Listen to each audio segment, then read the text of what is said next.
Good morning all. Saturday morning here, Laramana. Time is it? 20 past 7 in the morning. Where am I off to? I'm off to the hospital. I'm going to get my blood test done. Bit of a follow up on the last video actually, with regards to health. I've got private healthcare with IMED over here in Spain, which I pay actually, believe it or not, €60 a month, which I think is bloody good value. Now that might be my age, I'm 49, I'm sure. I think when I reach 50 the premium goes up, but we'll see about that.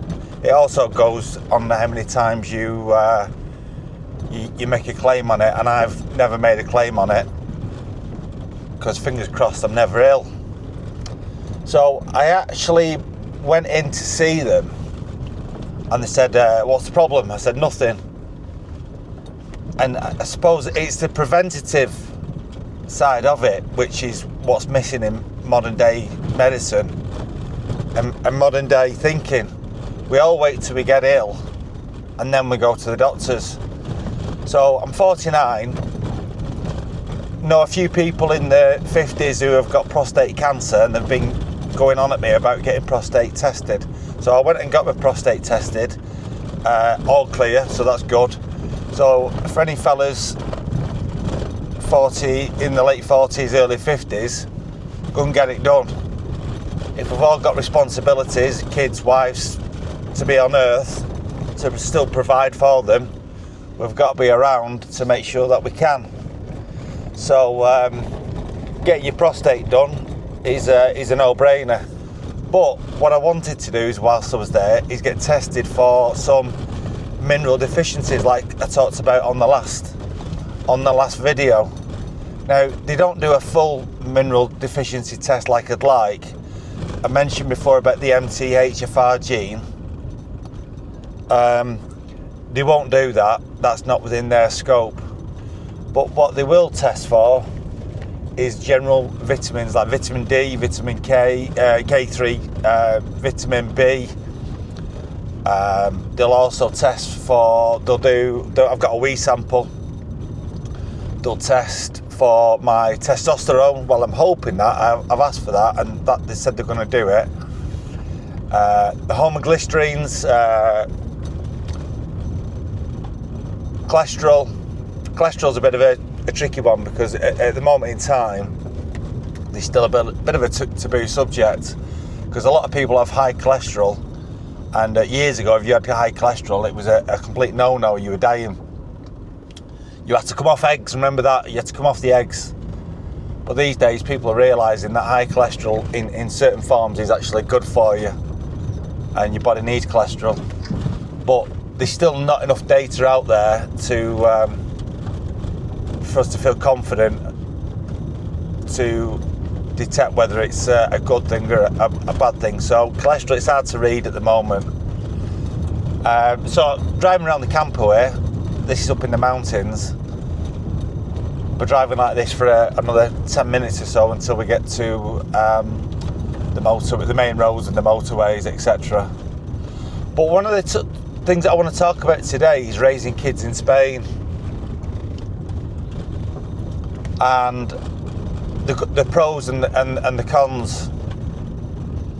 Now, there are a hell of a lot of pros, let me tell you, and I think personally those pros are worth bringing your kids over for,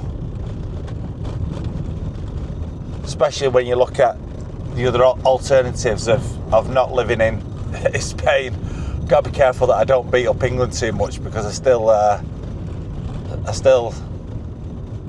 obviously come from England. I care very passionately how things are over there, but raising kids up in Spain is a completely different kettle of fish to raising them in England, really. So let's start with the negatives, because we're going through one at the moment in time. So just a bit of a background. As you know, we moved out here 9 years ago, and we brought Olivia when she was 10. Now that was difficult. For us at the time, It was just about borderline as to can we bring her up, because any later she wouldn't have probably picked up the language. Olivia's, by her own admission, she's not an academic. She's an intelligent girl, but more on the, bit like me, more on the streetwise sense rather than taking exams. She doesn't do well at sitting in classrooms with 30 kids being told what to think about and what to regurgitate, and then every often sitting down and taking the test and regurgitating it back. She gets that from me, probably and my mum actually, to be fair. Neither of us are very good at sitting in classrooms for days and days and days and days with the same group of people, just absorbing information I don't want to absorb. So Olivia's got that from us. So she's never an academic, as I wasn't. So at 10 years of age, we kind of pulled her away from her mates, and she was absolutely devastated, to be honest. It wasn't a case of convincing her Spain was going to be good. It was just a case of, we're the parents, we're going to tell you what's going on, we know what's best for you. Guess what, we're going to Spain. And we left the two elder girls back there, so her two sisters, so that was difficult. And my mother, her grandparent, who she gets on very, very well with, she used to see quite a lot. So that was very, very challenging, to say the least. Very challenging.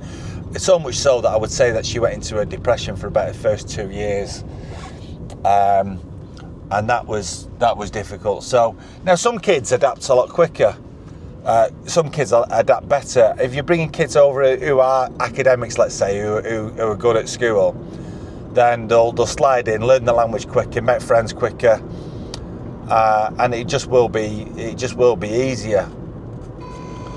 It doesn't mean to say that down the line is going to be easier, but for the integration bit, the assimilation of learning a new language and a new culture, it's easier for them for sure. But for, like I say, those who not really going to thrive at school, it was difficult. So that was when she was 10. 2 years later, she picked up the language, and all her mates are Spanish.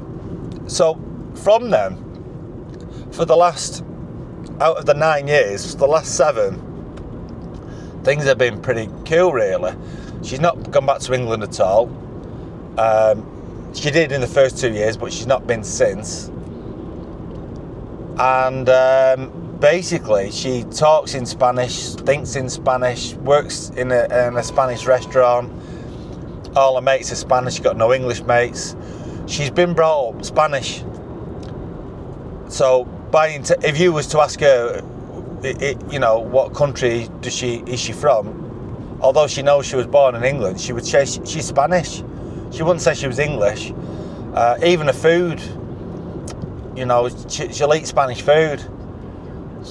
So, in her head, she is Spanish. That's just the way it is. Now, some people will come over here and they will raise the kids up English or Dutch. Or I've not seen many Belgian kids actually. The majority have been Dutch and English, and they'll raise them English, still watching English TV. Still English, eating English food, still going back to England quite a bit, and they're raising them to be English. So when they're older, it may be difficult for them to assimilate in the Spanish culture. But the biggest challenge that we've got at this moment in time, which was pretty predictable, was is she's now 18, she's got a job in this bar, she's got a contract, so that means she gets healthcare. She actually enjoys it. But it's 20 minutes drive from our house, and she's not took a driving test yet. She's learning you've got to do your theory test first in Spain. And she's learning, but at the moment in time she can't take her driving. So and in Spain, as you know, the shift patterns for working are completely different to England.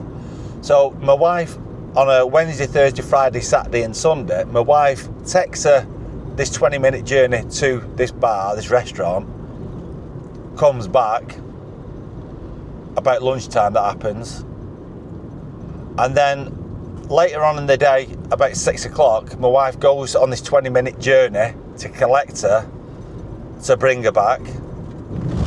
Then 2 hours later, she takes her back to work on this 20-minute journey and comes back.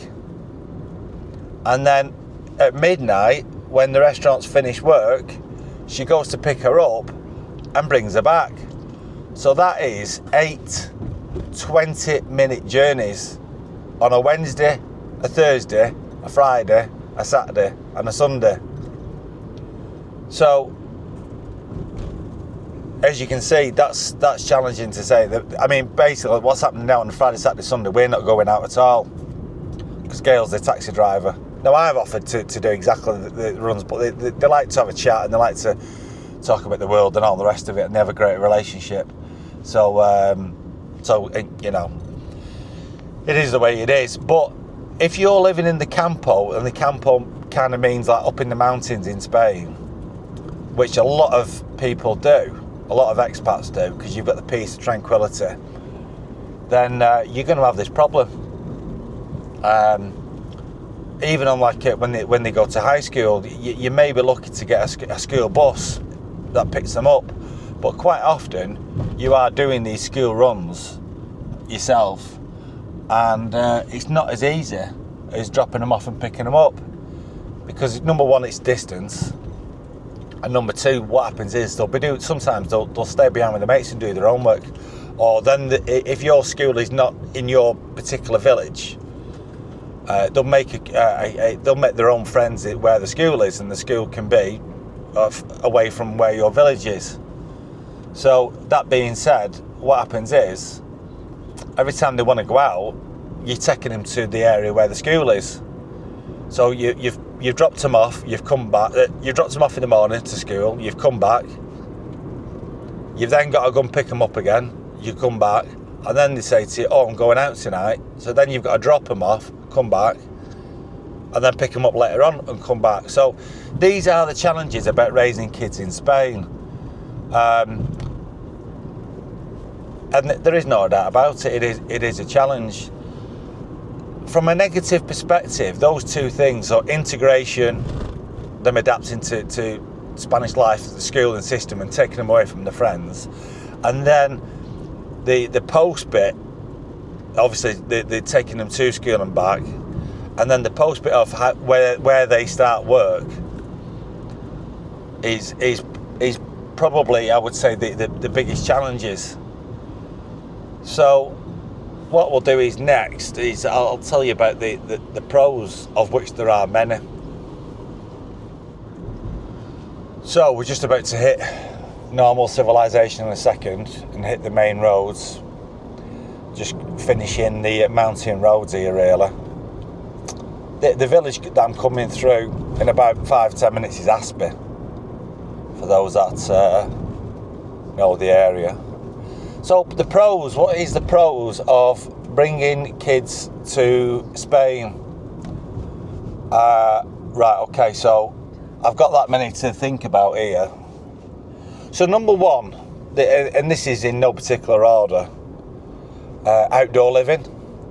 So the fact that, you know, you can go to the beach a lot more often than what you would do in the UK. That is, being outdoors is kids don't do enough of it in the UK because of the weather. The weather's just crap, innit? So, you know, having outdoor barbecues, being in the pool, and also as well, like little things that you probably won't think about. So when family does come over and see us, you know, that you're getting quality time.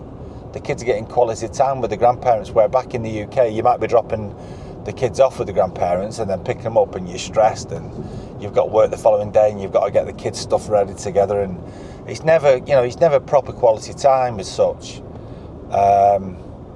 So being outdoor living is definitely one for sure.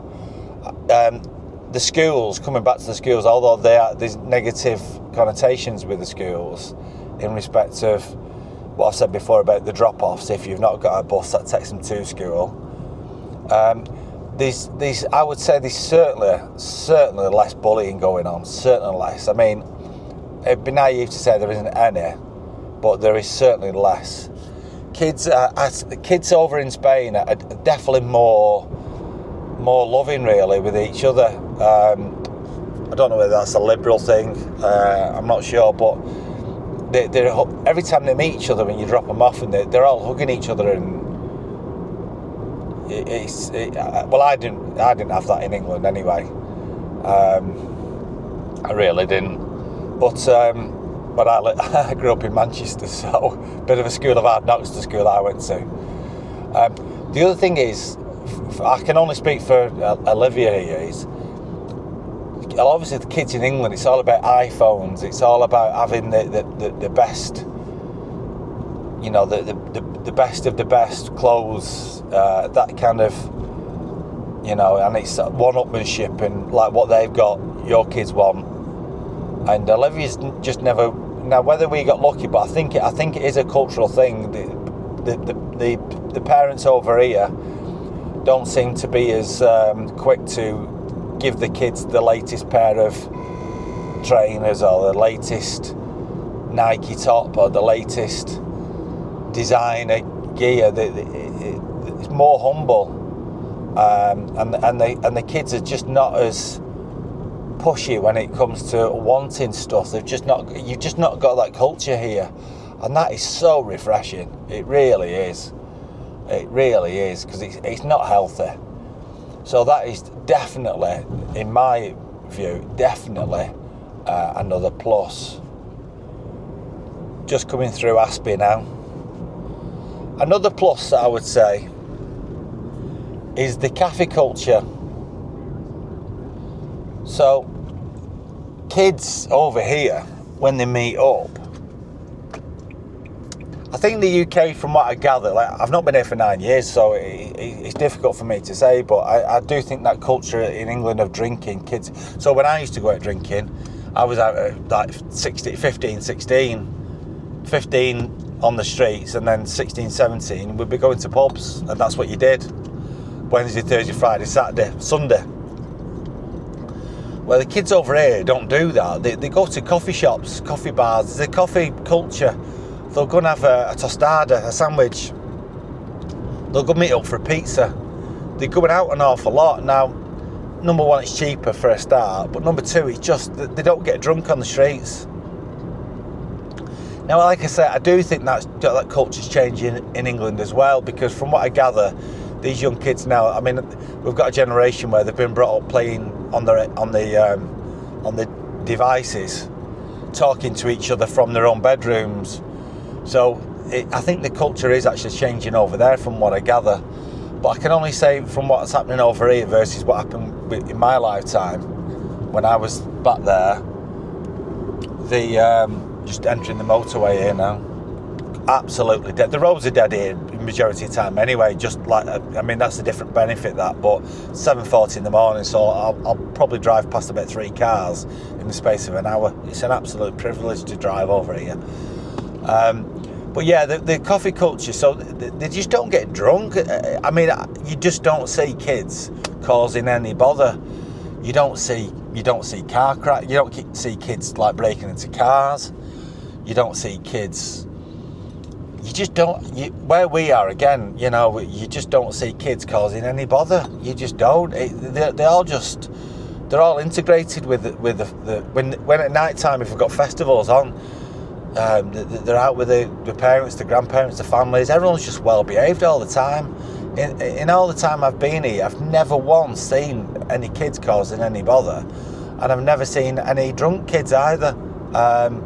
You know, they start smoking early, but I think that's probably all around the world. They're trying to show that they're an adult and whatever, but yeah, there's just not a drinking culture, and it's great when you see them going to a pizza bar, or you go into a coffee shop and mixing. You know, it's culturally, it's just completely different. So the kids, the coffee culture, I would say, is quite a big one for sure. They just go out more into the bars. I think the kids in England, they just wouldn't do that. They just wouldn't mix in and go meet up in a coffee shop. I may be wrong. Times may have changed. I may be out of touch. Let me know if I am. I'd say another benefit, again, I speak for Olivia here, but growing up around different cultures. So as much as all Olivia's mates are Spanish, she hasn't got any English mates. But just growing up with a background of different cultures around us, culture is something I'm pretty passionate about. But you know, we've obviously got the Dutch, the Belgian, the Spanish, the English. You know, Olivia doesn't tap into that really, so perhaps she doesn't see the benefits of that. But I would say from a cultural perspective, food, the fact that she's not raised on English food, she's actually, she eats a Mediterranean lifestyle really. Now the Spanish Mediterranean thing of healthy eating is, unfortunately, that's on the wane, because a lot of the Spanish kids now, we have now got all these fast food chains. McDonald's have been here for a long time, but you know, you've got all the, especially if you go to Alicante, but even in places like local big towns like Aspe, Novelda, they've all got like Popeye's chicken, and obviously we've got the KFCs and all the rest of it. But Olivia does eat an awful lot of Spanish. She's been brought up around the mates who eat Spanish food, and it just teaches them a different cuisine, a different type of food, which is different to what you would do if you lived in England. You probably would eat predominantly English food, unless you went to an Italian restaurant or if you went to an Indian or whatever. So, you know, teaching them different types of food, different types of cuisines, even how they eat the food, like the Spanish. I mean, you know, they'll be there for like 3 or 4 hours having a meal, sitting down as a family. I mean, when she was mixing with her mates, they'll go. They've all got allotments, and they'll grow fresh produce. And Olivia would go down there, and they would work these allotments, and the kids would get involved. The kids would pick the fruit, and the amount of times Olivia would bring like peppers to the house from her friend's house, or tomatoes, or she'd bring fresh produce, and she'd been picking it with them, with the parents, with the grandparents, and again bringing them up in that freedom, that space, that culture of outdoor living, of picking the vegetables. Probably what happened in the 50s and the 60s and the 70s in England is what you did. You know, I mean, I know there is certain places in England where you can go strawberry picking for the day and all that type of stuff, but I must admit, the kids I grew up with in England, that you know, you never did that. It was more of a, if you lived in the farming areas, that you'd go and pick strawberries for the day and have a day out doing that. That's something that where I come from, that never happened.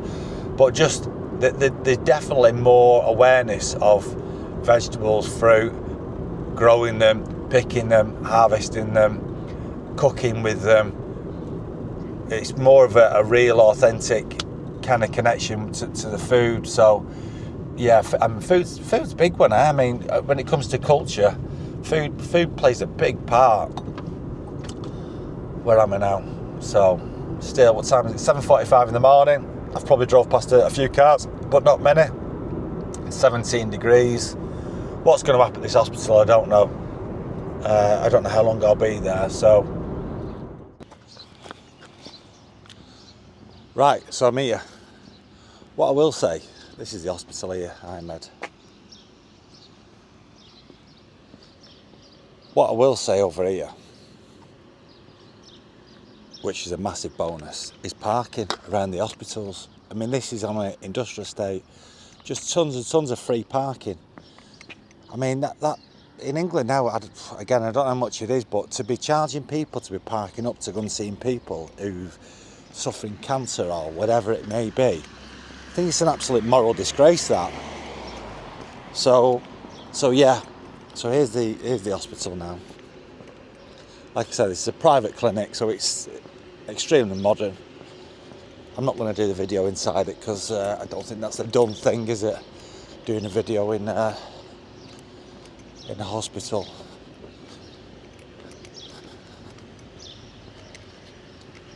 I hate hospitals with an absolute passion. I thought I was doing a one-stop shop when I had my prostate doing, because I thought the prostate and the mineral tests were all going to be done on the same day, but it wasn't. So I turned up. So it's a 40-minute journey here, 40-minute back. So I think this is my third trip already. It might be my fourth actually. This pond here, well, it's not a pond, it's more of a waterway. But yeah, so give you an update as and when. Now, I appreciate this was private, and I'm sure the private in other countries are as good, but I mean, I was there for 10 minutes, walked in. So, like I said, this was for a blood test and for a urine sample, and then they'll send me results in 5 days' time to my phone, and then I'll get the analysis, and then I can put them through ChatGPT. So there's a few things from that really, plane going overhead. A few things from that. Number one, we're getting to a state of age now where you've kind of got to start doing your own research. You've got to take your health, you've got to take accountability for your own health. And what I mean by that is don't wait till it drops off and you become ill. It's preventative rather than cure. So me going down there, even though I feel like phenomenal health-wise, it's preventative rather than waiting for something to go wrong. So taking initiative for your own health is definitely a place where we've got to start getting to as a society. We can't be relying on doctors and hospitals just to be fixing us up when things go wrong. So if you get in there and do an annual testing, then now there is a clinic you can go to it's about €500 where they do a full mineral deficiency test, and in more detail than what I'm going to get from this lot. I'll talk about that another time, because there they do the MTHFRG mutation. They do an awful lot more, and they give you coaching as well, etc. And you get that in America, all across Europe, and obviously it's quite a lot of money, but you wouldn't shrug of spending 200 or 300 quid on getting your car serviced every year. But when it comes to the bodies, we don't do it. We've not got that mindset. So there you go, 10 minutes in and out of the hospital, jobs are good, and boom, I should be home for 8:30, 9 o'clock, something like, well, 8:30, and then I can crack on with the day. So how good was that? I mean, it's 8:47 now. I can't remember the exact time I left, but I think it was around about 7:45, something like that. So within an hour, I've drove 30 minutes to get there. I've been in the hospital, I've had my blood test, and I'm on my way home, and I'm, 20 minutes from home, something like that. So I'll probably be home for about 9:15. So I don't know, an hour and a half, an hour and 40 minutes, and that's within an hour's travelling as well. So I mean, that's pretty phenomenal service, that. I mean, so anyway, let's summarise on raising kids abroad or in Spain. I think in summary, the pros definitely outweigh the cons 1,000%. No doubt about that whatsoever. We have zero regrets. Was it difficult at the beginning? Definitely. Is it for the faint-hearted? No. But raising your children outside of the comfort zone, it gives them an opportunity to learn new behaviours, new cultures, new ways of working, and that can only be a good thing and stand them in good stead for the life. You could argue for those who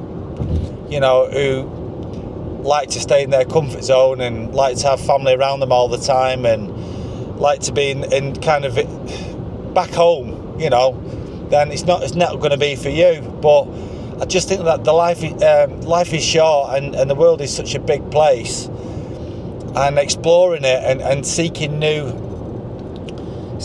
adventures, taking on new challenges. I'm all up for that. I really am. Living a life of no regrets. I just think it's so important for me. Like I said, I can't speak for other families. I get it. I can see why other people would be freaking out of ripping the kids' lives up and taking them to another country and taking them away from the friends and taking them away from the family. I can certainly understand it, but I just think that life is way too short, and I think exploring different avenues, different places, different countries, different foods, different cultures, I just think it's a win-win. I really do. I'm really proud of how Olivia's adapted over here. I'm very proud that she sees herself Spanish. I'm very proud that she's now got her own life, and I mean, when she's not working at the moment, she's out sunbathing in the garden. We've got the pool. We've got my brother-in-law, Gail's brother's birthday today, and he's coming round, and we're doing a Thai curry. And the kids, if they want to get in the pool, they can do. Bit too nippy for me, but I think it's going to be a beautiful day. And we'll sit around the bar, and having kids growing up in that environment where, you know, beginning of May, they're sat outside.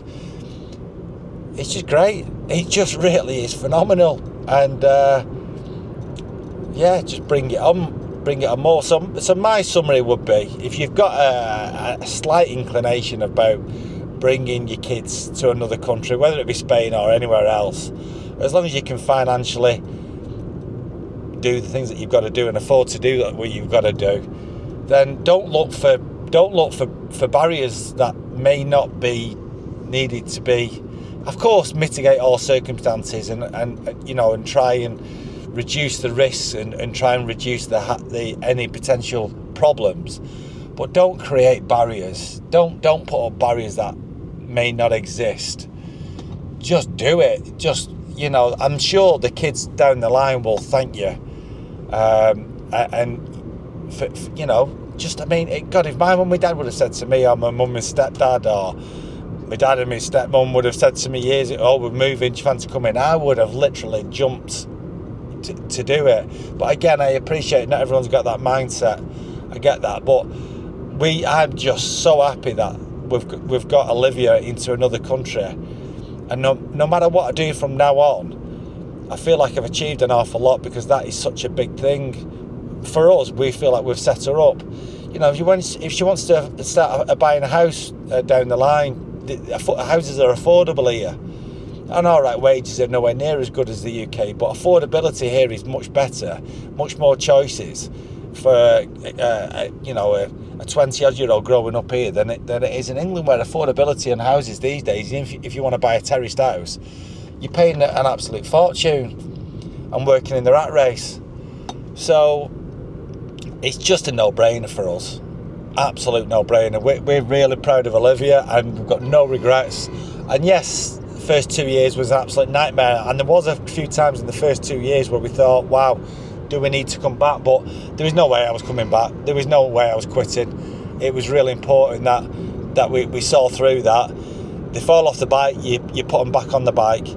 They fall off the bike, you put them back on the bike. You do not let them just accept defeat, and that's what you've got to do for the first couple of years. And some kids just fly into it, no problem at all. They just pick up the language immediately. That's probably the biggest part, is how quickly can they pick the language up, because the quicker they pick the language up, the quicker they can mix with the kids, whether it be in Spain or wherever, and the quicker they build their own networks, the quicker they can start to join clubs and do things and have that sense of feeling like a part of a community.